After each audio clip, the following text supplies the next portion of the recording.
organization called WOMEN and AIDS, AIDS. And of course, Ms. Wyatt-Morley, before we finish the show today, let's give you an opportunity to talk about how our audience and others might be able to assist you in doing what you're doing. I know that to produce a book is a very, very expensive proposition, yes, and to give it away is a much more expensive proposition. But how can they help you do what you're trying to do in terms of dealing with this disease? That's what we want to try to deal with over the last 6 minutes we have. Thank you so much for asking that question. Yes, you can please contact us at 256-3882. We need all of the volunteers that we can possibly get. We have taken on a large undertaking.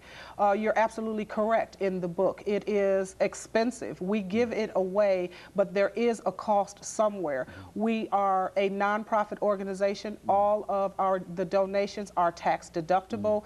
We desperately need your support. $50, $100 helps us do our work. We are in the street every day, 6 days a week. We provide referral assistance in housing and food. We help people acquire their drugs and medicine. We do a lot of counseling. We are in the process of setting up to become a testing site. There are many, many women, black, white, heads of households, single, crack addicted, just women that are married, women that are just everyday, ordinary women that could use your support. Every tax-deductible dollar that everyone can donate will help to go a very, very, very long way in supporting the Nashville community. We really, really could use the audience support. And of course, you've also mentioned that you've had an opportunity to appear in several other forums dealing with this, and so the organization is going much beyond Nashville now. Is that what we're saying? Yes, yes. I have appeared on CNN in '97, inducted into the Women's National Hall of Fame in '97.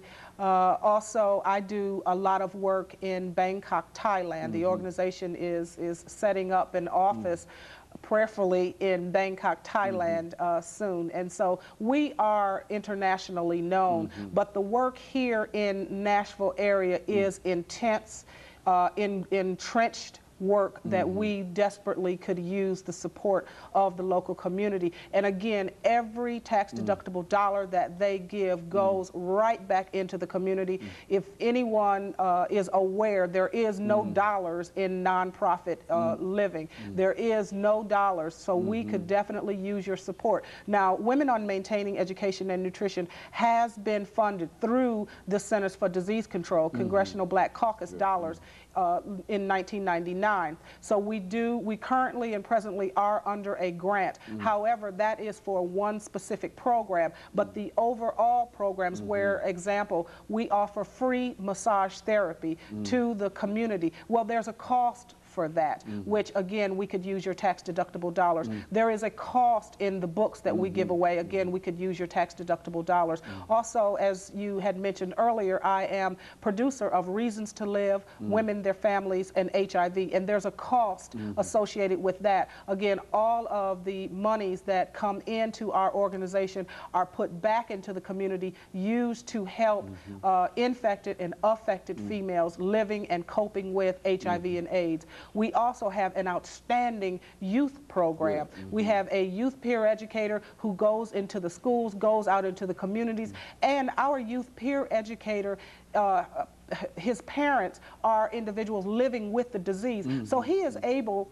to give a first-hand account of what it is to be a young person who is totally affected by this disease. So again, people's tax-deductible dollars are greatly needed to enhance and expand our youth peer program as well. You know, we've got about a minute and a half. Let me allow you over this last minute and a half to sort of talk about something that you simply felt that you had to talk about before we end this show today. Something that's top priority in terms of your mind as to what we might be able to do and what you might be able to do or others might be able to do dealing with this disease? I think the thing that touches my heart the most is if we can come together as a people, not black, not white, just a people. If we can come together as a people and have open forums, open dialogues discussing HIV and AIDS, we can eradicate and eventually eliminate this disease. I think that is the most important thing that I can say, despite everything. If we begin to have open dialogue, open discussions, talking in churches, in synagogues, across the United States, especially and primarily in Middle Tennessee, where sexually transmitted diseases, again, are skyrocketing. If we can have open forums and open dialogues to discuss HIV and AIDS, we can reduce rates of infection in Nashville, right here at home. Very good. And of course, during this last half minute that we have here, Ms. Catherine Wyatt-Morley, let me thank you for coming by and giving us this excellent information today. Thank you. And to really applaud the courage that you have, because as we indicated earlier, we've had a number of individuals to come by to talk about themselves being impacted by this disease. And we know that it takes a lot of courage to make a decision to come out and say that, yes, I do have this disease, but I am willing to work